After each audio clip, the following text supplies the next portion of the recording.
Hello everyone, good morning everyone. कसे आहात सर्व? मजेत ना? आम्ही पण एकदम मजेत आहोत. आम्ही आता चाललो डीमार्टमध्ये फक्त माहिती आहे कायच्यासाठी, कप घ्यायसाठी. आधी तर काही शूट तर करू देत नाही, पण आता पहिले कप घेऊन घेतो आणि मग तुम्हाला सांगतो. या माणसानं माहिती आहे काय मला सोडून दिलं डीमार्टले आणि घरी गेले थैली आणण्यासाठी आणि ATM आणण्यासाठी. आणि थैली तर अशी आणली ते ना, मी म्हटलं कायलेच आणली थैली. हे बा, हे हातात हे कप घ्यायला लागले. आणि बरं मला 20-30 रुपयाची थैली घ्या तर ते घ्यायला तयार नाही. मला बघा कसं बसायला लागलं काय सांगा. मला हे कलरफुल कप आवडते लय म्हणून मी घेतले, पण 6च घेतले, जास्त नाही घेतले. बाकीचेही घेतले. पण चला आता घरी चलावा पटकन, स्वयंपाक राहिला माया. म्हटलं गर्दी कमी असं डीमार्टवर. कायची गर्दी सकाळी झाली होती. सगळं जर कोणा उद्देशाने आले होते माहिती आहे की सकाळी गर्दी कमी असते बा. तर चला मी तर कप आणले आणि आंघोळ वांघोळ झाली, सगळं झालं मस्त. आता म्हणजे आम्ही आज सकाळी उठूनच डीमार्टवर गेलो होतो, कारण डीमार्टवर गर्दी नसते म्हणून. म्हणजे गुरुला सोडलं इकडे आणि गेलो. आता कप आणले, बस मग मी स्वयंपाक करतो. पहिले तुम्हाला कप दाखवून देतो कोणते आणले. हे पहा, हे कप आणले 200 रुपयाचे 6. हे 200 रुपयाचे 6 आणले आणि हे सुद्धा 200 रुपयाचे 6 आणले. हे असे चला म्हटलं पाहुण्यांसाठी ठेवून द्यावं. म्हटलं आमच्या इथे कसं आहे, कप असले की खाली पण जाते न ते फोड पाडून आणते. मागही कप आणली गेली, सगळे फुटले. आता हे आणले, हे खास पाहुण्यांसाठी, म्हणजे पाहुणे वगैरे येते की नाही तेव्हा मग हेच कप काढायचे. त्याच्यात हे झाकण नाही आहे. आणि हे नंतरला. आणि त्यानंतर एक हे आणले, हे आणले 100 रुपयाचे 6. आता हे निघते काय. हे आणले 100 रुपयाचे 6. हे आणले मी डीमार्टमधून. चला म्हटलं घेऊन घ्या. हे डेली यूजसाठी, हे पण डेली यूजसाठी आहे. तसं तेवढं काही काम नाही पडणार. हे पण 100 रुपयाचे 6. हे पण डेली यूजसाठी. पण खूप मोठा कप वाटला मला हा. आता हे डेली यूजसाठी, हे 100 रुपयाचे. आणि हे जे माझे आवडते कलरफुल कप, पण हा एक किती रुपयाचा आहे? हा आहे 25 रुपयाचा आहे. 25 रुपयाचा. त्याचा 21 रुपयाला दिला. त्याच्यामध्ये 3च कलर भेटले मला, जास्त नाही भेटले. आणि त्याच्यापेक्षा हा एक लहान आहे, हा सुद्धा आहे. हा आहे 30 रुपयाचा, 22 रुपयाचा. पण हा याची क्वालिटी चांगली वाटली, पण त्याच्यात 3च कलर भेटले. मग हे 3 आणले, हे 3 आणले, हे आणि हे हिच्या पप्पाने अजून एक 6 कप ऑनलाईन बोलवलेले आहे. आता कपच कप आहे. जुने काही कप ठेवले आहे. तर चला आता अशी झाली खरेदी. चला स्वयंपाक करतो मस्तपैकी, है ना. चला. वॉकिंगची गरज प्रत्येकाला आहे. तर मित्रांनो, हे बाई म्हणते की मला वॉकिंगची गरज नाही आहे. हे गोष्ट कुठपर्यंत खरी आहे तुम्ही सांगा बरं. हां, कुठपर्यंत खरी आहे वॉकिंगची गरज तुम्हाला? अरे वजन थोडी घटवायचं आहे. वजन घटवणं ते गाडीवर ठेवून द्यायला लागत होतं. 4 व्हीलर तर उभीच आहे तिथं आपली. 10 व्हीलर उभी आहे ना. तर मित्रांनो, हे माहिती आहे काय, सकाळी उठल्यानंतर म्हणते मला सर सुस्त वाटते, मला असं वाटते. मी म्हटलं बाई तू माझ्यासोबत चल, माझ्यासोबत चल, तू फक्त वॉकिंग करायला, मग तुला माहीत पडते तुला सुस्त वाटते का. एकदम फ्रेश वाटते म्हटलं वॉकिंग केल्यानंतर. हे बाई बघ धावते आता. पहिले 2 राऊंड अशी मारतो. तर मित्रांनो, तिले म्हटलं मी हेंबाडीला इकून चल, ते म्हणते मी तिकून जातो. मग मी आलो इकून, ते गेली तिकून. आता इकून आल्यानंतर समोर भेटतो आम्ही बरोबर तिथं टायमिंगला. मस्त वातावरण आहे. लेकरं क्रिकेट खेळून राहिले, आम्ही वॉकिंग करून राहिलो. शेवटी मी म्हटलं तिला बाई इकून चल, ऐकलं नाही ना.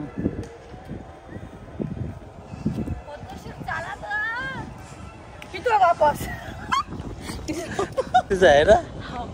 हा, कारण मी बायको आहे आणि तुम्ही माझा नवरा. तुम्हाला कसा धावते तो? तो हे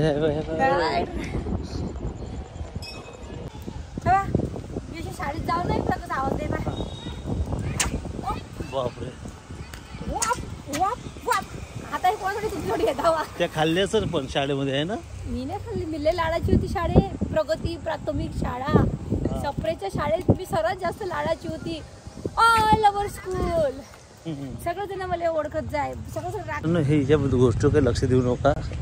हिनं लय राऊंड मारले त्यामुळे हे जास्तच बोलून राहिले.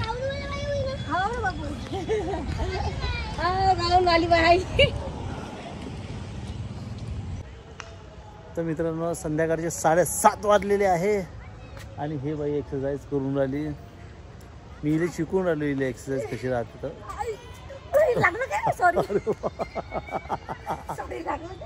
मी एक्सरसाइज करून राहिली ना.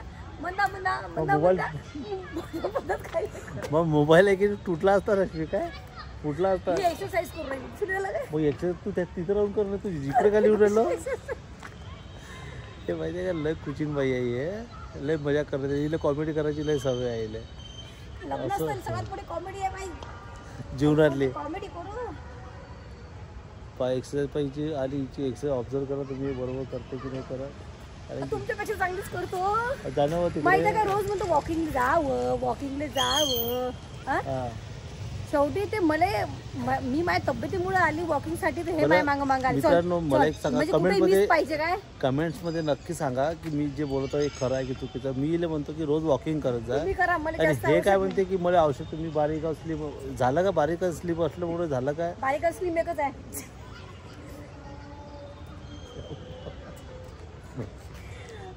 स्लिम असणं म्हणजे झालं काय.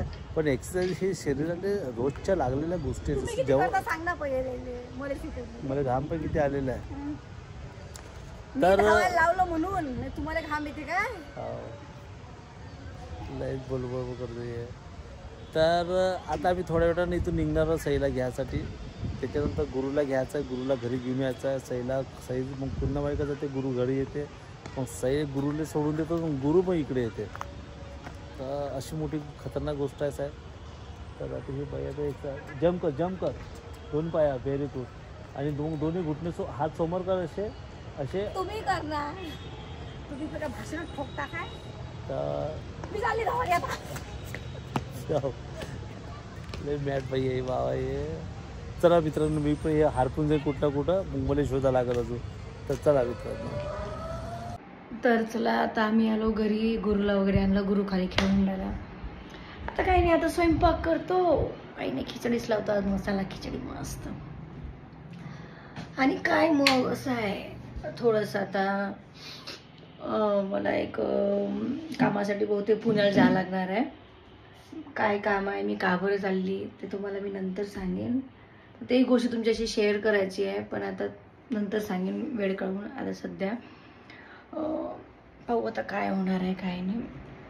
अरे सॉरी थोडासा आहे की नाही मला डोक्याचा त्रास होऊन राहिला आहे. मला डोके दुखायचा सांगूनच देते आहे की थोडासा त्रास होऊन राहिला. डोकं दुखायचं. मधात 2 दिवस खूप डोकं दुखलं माझं. तर वर्टिगो म्हणून एक प्रकार आहे चक्कर येण्याचा. तो सांगितला डॉक्टरने गोळ्या पण दिल्या. त्याच्या अगोदर एक वेळा झाला होतो लॉकडाऊनमध्ये. सॉरी.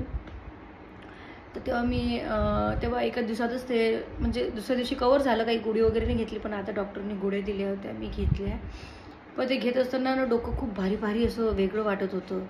मग मी त्या बंद केल्या. पण चक्कर तर नाही होऊन राहिलं. पण एक नाही असं डोकं असं माझं भारी त्यावेळेसपासून जे आता मध्ये तब्येत खराब झाली त्यावेळेसपासून असं डोकं असं भारी वाटून राहिलं. आता 2-3 दिवसापासून तर खूपच सुस्तपणा आहे. काही समजून नाही राहिलं. आणि सकाळी पण असं मुंग्या आल्यासारखं वाटतं डोक्यात. काय माहिती काय प्रकार आहे काय नाही. तर डॉक्टरांनी सांगितलं होतं की एक वेळा पुण्याला जाऊन चेकअप करू नये म्हणून. तर बहुतेक मी दवाखान्यासाठी जाईल पुण्याला. पण आता मला काळजी पडली आता थोडंसं की म्हणजे हे डोक्याबद्दल. आता मायग्रेन तर आहेच. तो काही भाग नाही आहे.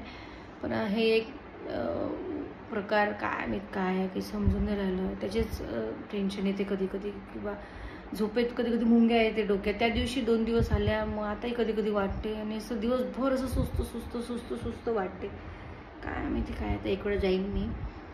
तर असो काय कोणत्याही गोष्टी जास्त सिरियस नाही घ्यायला नाही काय. जास्त विचार केला की ते हवी होत असते. तर असो तर सौदाचा छोटासा व्लॉग. भेटू आपण नेक्स्ट व्लॉगमध्ये. तोपर्यंत